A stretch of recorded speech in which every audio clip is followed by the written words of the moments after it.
Welcome to Combat Society. It's great to be back after a long weekend of MMA action on ESPN. My name is Madison and this is Tyrone. We're in Melbourne, Australia, and the Australian Open is fully underway. It's scorching hot out, so it's lucky we're indoors right now. But we're going to talk about a lot of fights that went on over the weekend. ESPN hosted their first broadcast of MMA. The new era of ESPN is fully underway now. But yeah, the main event, Henry Cejudo, the flyweight champion versus TJ Dillashaw. That fight was a little bit controversial, but it was a great fight indeed. How did you see that one, Tyrone? I saw that fight, in my opinion, total demolition by Henry Cejudo. Absolutely destroyed him within 32 seconds. That was the stoppage. He was coming forward, really getting in TJ's face and not allowing him to get into his rhythm, allowing him to get into his flow, which TJ thrives off. That's how he fights, with his unorthodox movement and real lateral movement also. And he really got in his face and was landing strikes and landed a high kick, or I think a miss with the high kick, and then landed an overhand, clipped him on the ear, and he went down, and that was it. And Henry Cejudo jumped on him, really put the ground and pound on him, and didn't let him get up. And he got up, and then he landed some more strikes, and he went down, and that they called the fight then. And I believe that fight was stopped at the correct moment. TJ reckons it wasn't, but I think it was, and a lot of other people do think that was the correct stoppage. What do you think of it? Yeah, so that fight was when I watched it, it looked very like a very normal stoppage to me, until after TJ was pleading and all the fans were pleading. TJ's fans were pleading. It seemed as though that was a perfect time to stop the fight. He was dropped multiple times. We've seen this before with Derek Brunson. He was dropped multiple times, and the fight was stopped to prevent any extra damage to the opponent. It was clear if he had gotten up at that point, he would not be able to fight on. He was going to be hit with many more blows, and for the ref to let that go on, you're just giving him more damage. TJ, after the fight, was full of excuses, and he could not accept being defeated. And that's a story of a lot of his losses throughout his career, where he won't accept defeat, and he just needs to take it on the chin. If he's a real champion, he'll take it on the chin and use it to better himself. That's what champions do. And I didn't like that TJ would do something like that. It just doesn't make sense to me that he would say he didn't lose.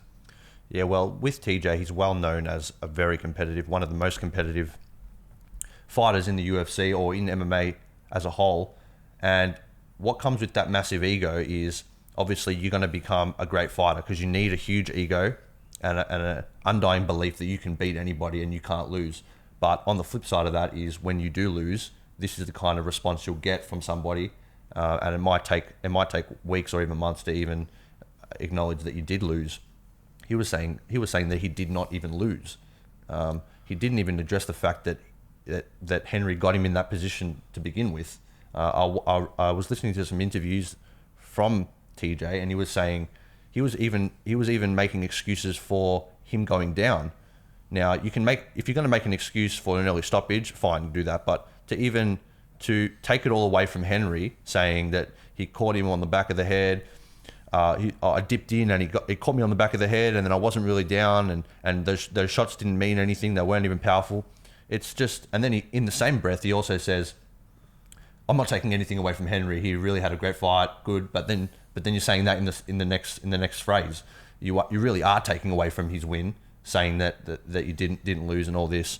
Now, him going forward, are they going to have a rematch at 125 or 135? I would say most likely they're going to have it at 135. There'd be no reason for him to come back down to 125 when he didn't have anything on the line.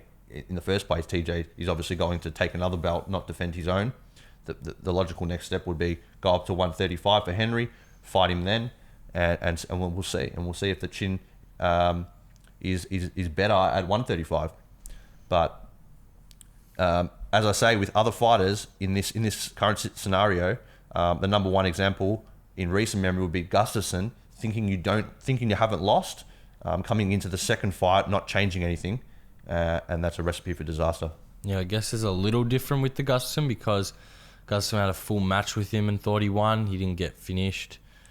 I do mean just in the mentality of it. Yeah. The mentality of it. it's even worse for Gustafsson. But for TJ, you really did lose. You have to accept it. Otherwise, you're not going to grow in the next fight, and it might happen again. Yeah, he was clipped multiple times, and he went down like 2 or 3 times. So he needs to work on that, obviously, in his training, and move on and accept defeat, because that's the best recipe to win in the next fight. And think about this also. If TJ hadn't protested it, or if he had accepted it, no one would be saying it was controversial. The only reason people are saying it might be controversial, I'd say 20% of the people saying it was early. It's a bit more. I looked at the polls. Okay, it's a lot more. It's like a 40-60 split. It looks like there's actually. It looks like there's a lot of people who do believe it, but it's a lot of TJ fans that believe that. Yeah, I'm talking about in terms of actual people who are respected. So people in media, Ariel Helwani, MMA Junkie, Luke Thomas, like the actual journalists. Like no one thinks it was early. Has anyone gone up to him and asked him, about like you lost, saying you actually lost that fight? I don't think so. He was on Ariel Helwani's show today. I listened to a little bit of it, and Ariel didn't address it. So nobody said he lost. He didn't address it directly to TJ. He was just sort of asking questions. But Henry Cejudo was on the show earlier, before TJ, earlier in Ariel's show, and they were talking about if it was an early stoppage, and Ariel said that it wasn't an early stoppage. He said he agreed with the stoppage. So it's not something you'd sort of say to a fighter if you're interviewing them, because you just want an interview. You don't want to interject your opinion on certain things if it will upset the fighter. But he's got some work to do, I think. Yeah, and how about that new belt though that Henry got? The new belt. We were having a look at it, and at first I was like, oh, that's a bit, it's very different to the current one. I like, the previous one, and I don't know, it looked very WWE like, and I was like, wow. Yeah, it does look like looks the WWE Championship belt. That's kind of style with the really. Some people were asking, does it spin with the sharp lines? It's got the really sharp lines. I think as anything, you'll grow on it, and in a year or two, it'll just be a normal thing. I like the belt. They say it's got way more gold on it. It's got diamonds on it and everything now. So they posted a poster. I could probably put it up. It's a poster of all of the meaning behind everything that's on the belt, and I feel like they've just chucked so much stuff into it, so much meaning into it. I don't know. I don't think you needed to put everything into it. It's like all the history of the UFC is in that belt. Yeah. I don't think you need to do that. I like what it currently was, but maybe also, ESPN were like, you're coming onto ESPN now. We want to change everything. Maybe they decided. Well, that's obviously a part of it. It's the ESPN era, and they obviously have a massive input in what the UFC do, because it's huge money. But also one thing that I did notice on the belt, there was that photo with the explanations of everything that means. There's on the left side, there's a little crest with diamonds in it. There's normal diamonds or normal gems or whatever they are. They're just clear. But every time you defend a title, one of the diamonds gets removed and a red one goes in. So are they going to be giving up new belts every time somebody defends, or are they just going to be changing the current belt that you have? So ideally, I think there's like 8 or 10. If you finish that up, it'll be a crest full of red stones instead of the clear ones, which is pretty cool. But I think it's cooler when you see these fighters that have multiple defenses like GSP, and all the belts are just, you line them up. Yeah, I like that better. I like that better. Like when DJ, he didn't get all of his belts, and then eventually they had to send him all the belts for those like 10 defenses or 9 defenses, whatever it was, 11 defenses. So he had them all lined up. I like that a lot better. So wouldn't you prefer it? I would prefer just getting a new belt every time, but we don't know what they're going to do. You might get a new belt with the stones, but who knows? Yeah. What else we got? Yeah, so the co-main event was also controversial. Basically, Greg Hardy, this was his time to shine, silence all the doubters, and he didn't do what he needed to do. He got disqualified against Crowder, an illegal knee, and it's disappointing for him from where he's come from, and he's trying to improve his life, and people were saying it was more of the same for him, but I don't think it was intentional, or I think he just mistimed the knee. I agree with that as well. It's, as you're saying, very unfortunate, because he's trying to rebuild his image, because obviously that domestic violence trouble he's been in. and coming into the UFC, trying to show that you can change, and you can start fresh with a whole new thing. And unfortunately, in the heat of the moment, you just knee somebody, and it happens. It does happen. It is Happened with it is an Eddie Alvarez an and Dustin instinct. If Poirier. somebody's on their knees, grab their head and just throw a knee at them. It's a natural thing to do, but obviously it's illegal in the UFC and MMA. So unfortunate for him. He did look good. There was massive strikes landed from both guys, and then Crowder did shoot in, and he got sprawled on, and that's what led to the situation where Crowder was on his knees, in the knee. So obviously we're going to see Greg Hardy back in the UFC. We will see him again because he's big. He's a big marketable guy. He's from NFL, and he's a lot marketable. of hype going into him, and we'll see. Yeah, Greg Hardy. I don't think we'll get a main event, one of the co-main event spot. We won't get it next time. Might have to put him further down the card. You might not want to risk it again, putting him so high up. Well, think about this though. This card is such a massive card because it's the first ESPN card, but these are going to be just run-of-the-mill cards. These ESPN cards aren't the special cards. These are the fight nights, like the Fox cards. That's what these are. But the big cards are the pay-per-view cards. So I feel like he could still co-main event an ESPN card, or maybe third from the top. So Sure, he's very early into his career, 3-1 now, and only by disqualification. So we'll see what happens with him for the rest of his UFC career. Hopefully, he doesn't bow out early in his career, and he has a long one. It's possible. Yeah. Now this was a little bit controversial because Rachel Ostrovich was on this card with Greg Hardy, but they ended up sorting it out, and they both fought on the same card. Paige Van Zandt and Ostrovich. That was an interesting fight as well. That could have gone either way, but Paige Van Zandt got the submission victory, and I kind of felt sorry for Rachel Ostrovich in the end there. Yeah, well, obviously that was the story of the fight. Ostrovich obviously was a victim of domestic violence. She got assaulted by her husband, and obviously coming into this fight, that was the story. She's going to overcome it and win the fight, and it was competitive. It was really competitive, and then but Paige Van Zandt was better. Her ground game was better, and she got the submission. But sky's the limit still for both of them. Paige Van Zandt's obviously getting a couple of wins now. So she's a very marketable fighter as well. They both are, really. I truly believe they both are. But unfortunately for Ostrovich, Paige Van Zandt came out with the win. Yeah, and that's MMA, really. Yeah, and I'm really glad that they put Cowboy and Hernandez on the free ESPN, and that was awesome. You've got to put something good just before the subscription service, and how that delivered. That really delivered. That was fight of the night. Hernandez and Cowboy always comes back with something. He has these lows in his career where he'll lose 3-4 fights, and then he'll win 3-4 more, and he's put himself back into a position where he can fight somebody like Conor McGregor now, because he's called him out, and then he called him out at the end of the fight, and then Conor replied immediately and said, let's do it. Let's do it. Yeah, a great performance from Cowboy. Really great performance. He seems to really be... He is a veteran, and he's older than most guys in the division, but still showing that he's high level and really becoming comfortable. It seems like he's taking it way more serious. The fight went perfect for him. He slowed the pace right down and was able to land the big strikes. And Hernandez wasn't ready for that. He was not ready for that, and because Hernandez was coming out with a furious pace, was coming out really aggressive, but Cowboy shut it down. His striking, he's obviously elite, and now he's pushing towards a Conor fight. Now for Hernandez, obviously this is a massive learning experience for him.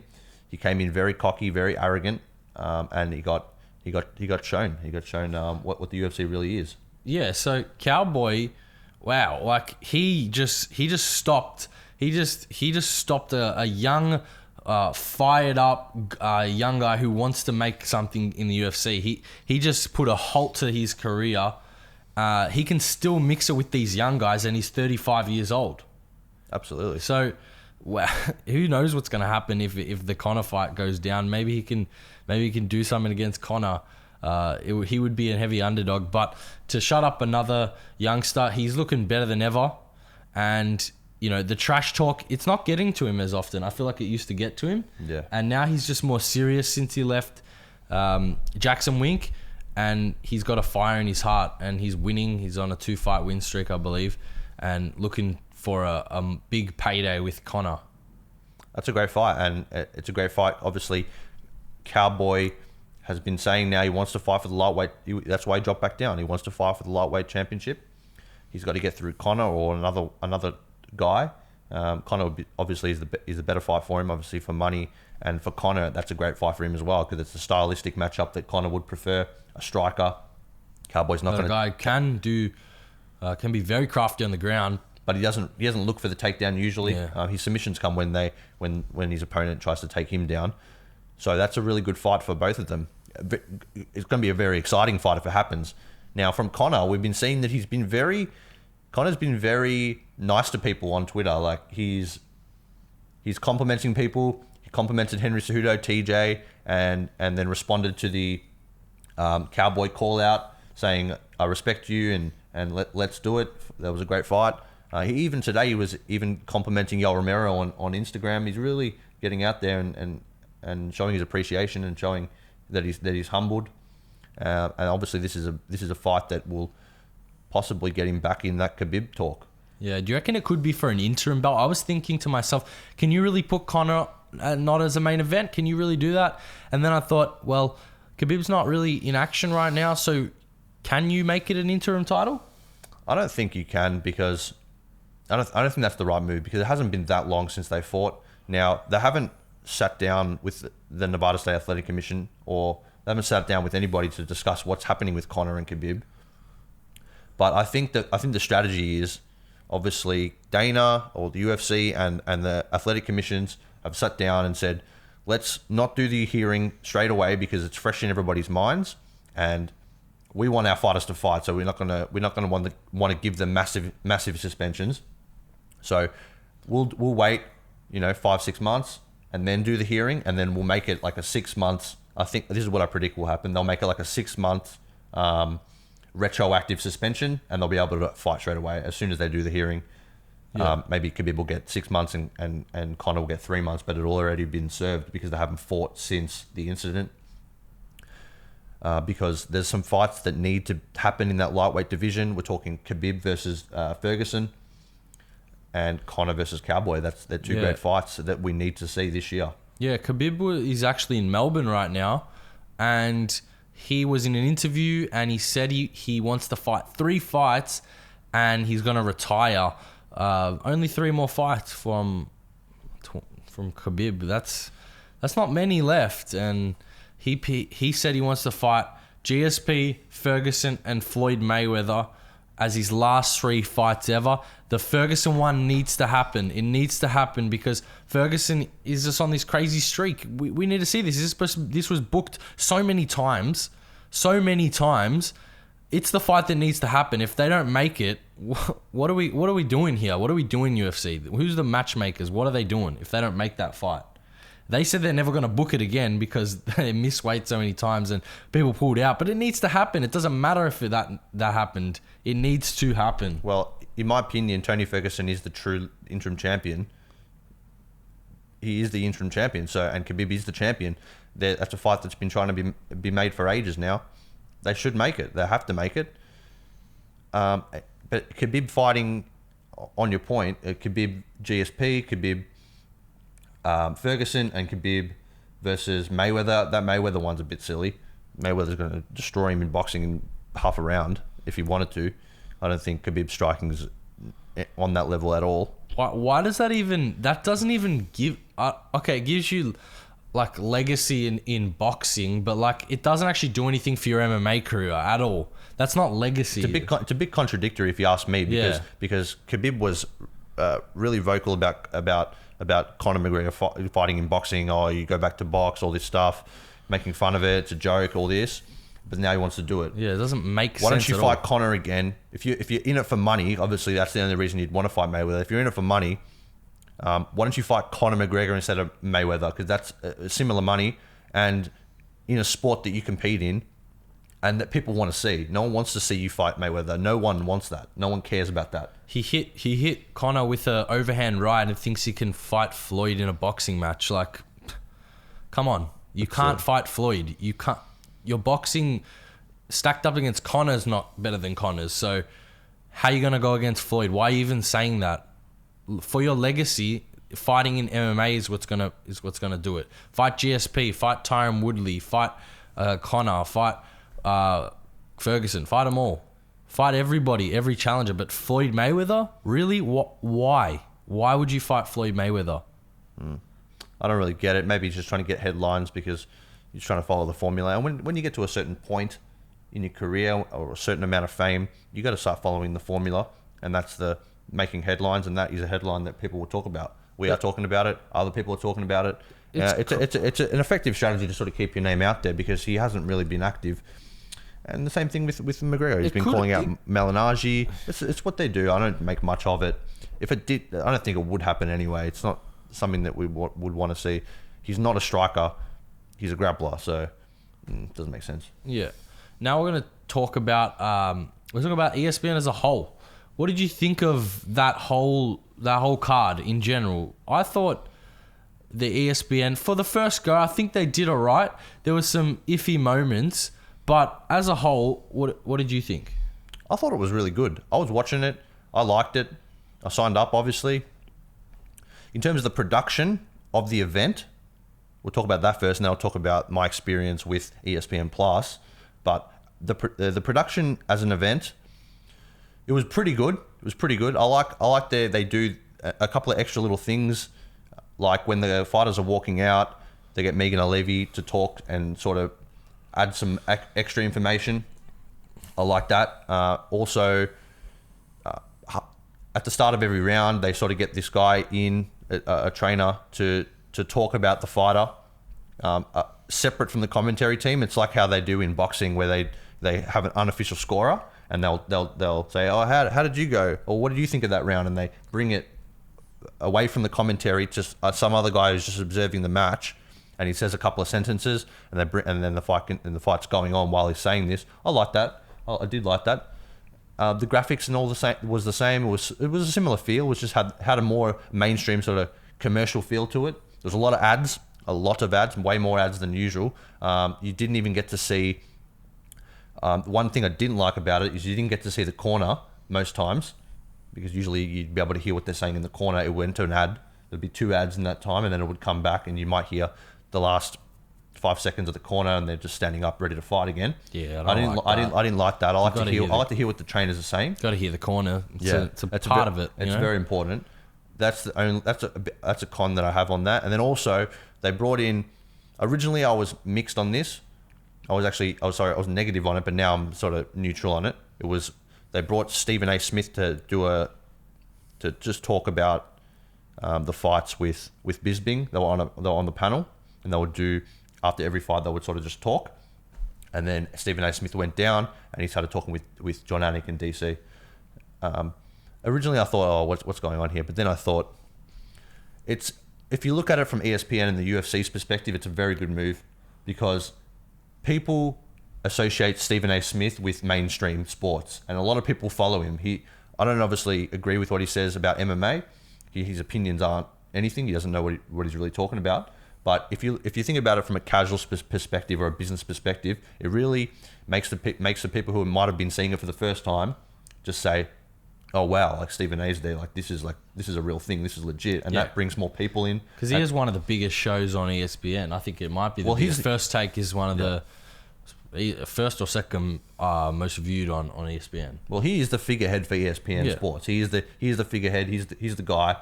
And bringing him on was a good move financially and business-wise. Yeah, ESPN actually got over 500,000 new... ESPN Plus got over 500,000 new signups, and it was the highest-rated UFC prelims since 2013. So a lot of people would have liked it, and that could have been the new fans as well. Yeah. ESPN, I think, is just gonna keep improving. I think ESPN's the premier sports channel in the world, the best channel. and I think they're gonna make waves better than Fox Sports did. It's a new era. I'll add to this as well though. On the ESPN, I did speak about the production, but I'll talk about my experience with the ESPN Plus signing up. So I signed up.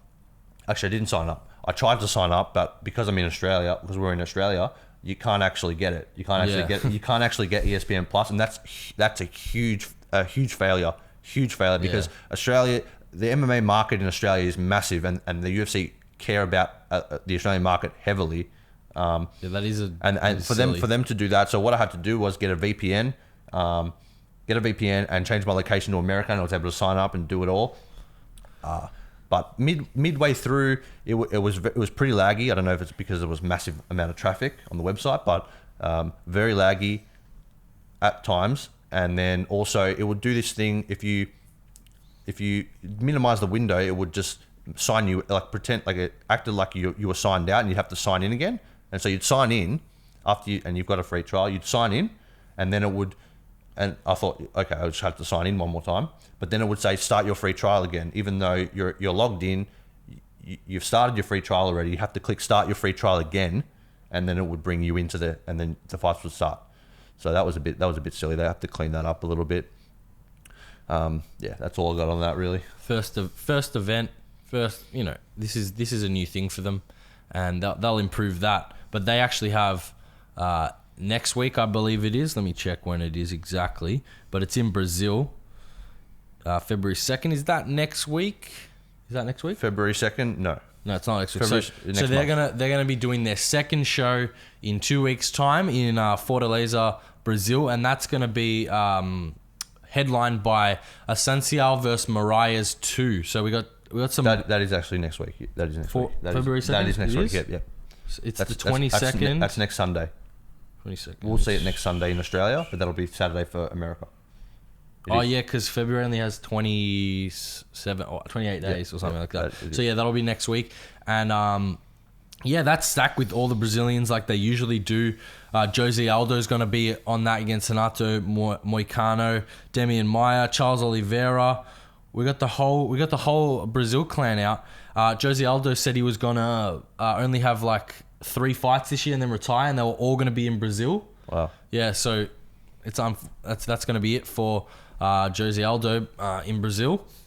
And then not too long after that, we've got the Melbourne card, which is the week after that. So in 2 weeks' time, we finally got Melbourne. We finally got UFC back in Melbourne. That's going to be awesome. But we thought that they didn't give us the most love that we wanted with the Melbourne card, because they basically booked Robert Whittaker, and then they Robert Whittaker versus Kelvin Gastelum and Israel Adesanya versus Anderson Silva, and then I thought they forgot about the rest of the card. Have you seen the rest of the card? Make sure you say you, because I don't agree with that. I think it's an absolutely amazing card. Even if the undercard is less stacked, that's fine by me, because you've got Robert Whittaker, Kelvin Gastelum, and Israel Adesanya versus Anderson Silva. Like that, those 2 fights, you could take one of those fights out and put them on any other pay-per-view, and that's a main event. But we've got 2 in one card. It's absolutely crazy. I'm not too fussed if the card is not stacked up through top and bottom. I just think because of UFC 235 and what they did there, how they stacked it like with 5 former champions, and then like, what is that? Where's our one? Where's our big fight? So we've got Jimmy Crute. Yeah, that's a great fight to headline the main card. Start the main card. But then you've got Devontae Smith versus Jong Hyung Ma. Like, and then Rani Yahya versus Ricky Simon. Like, we want some big guys there. Like, those aren't main. I'm sorry. I respect all fighters, but those are not main card fights. I'm sorry. Those are barely prelim fights. And then the preliminary card is not even, it's not prelim worthy on a main event when you're coming to Melbourne. I don't know, maybe because we're from Melbourne and I feel this way, but they could have done so much better. But the thing about this, is it the UFC's fault, or is it the fighters don't want to come to Australia to fight because it's a massive flight, it's a massive change of everything? But who wouldn't want to come to Melbourne? It's great. It's so nice out. You say that, but it's a massively long flight, huge jet lag. It's super hot here. But what about all Australian local talent? What about putting Dan Kelly on the card? I'm sure they tried to get him. I'm sure they tried to get him. No, Dan Kelly's been trying to get on this this fight night for so long.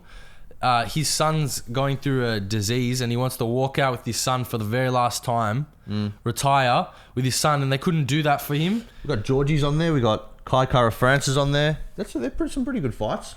Could have had some local talent. We posted on Combat Society. We had Aiden Aguilera. We had who was it? Who were the guys that I posted about? I posted about Aiden Aguilera, Kit Campbell. Yep, the names are coming back to me. Nathan Reddy, Josh Coolabau, and it was who was the last one? Callum Potter. I posted about those 5 guys that they should put in the UFC, and literally none of them got on. Those are huge. But also, Australian talent. They're obviously not. They're not signed by the UFC. These guys. Yeah. They're not signed. Figure that out first before you say. Yeah.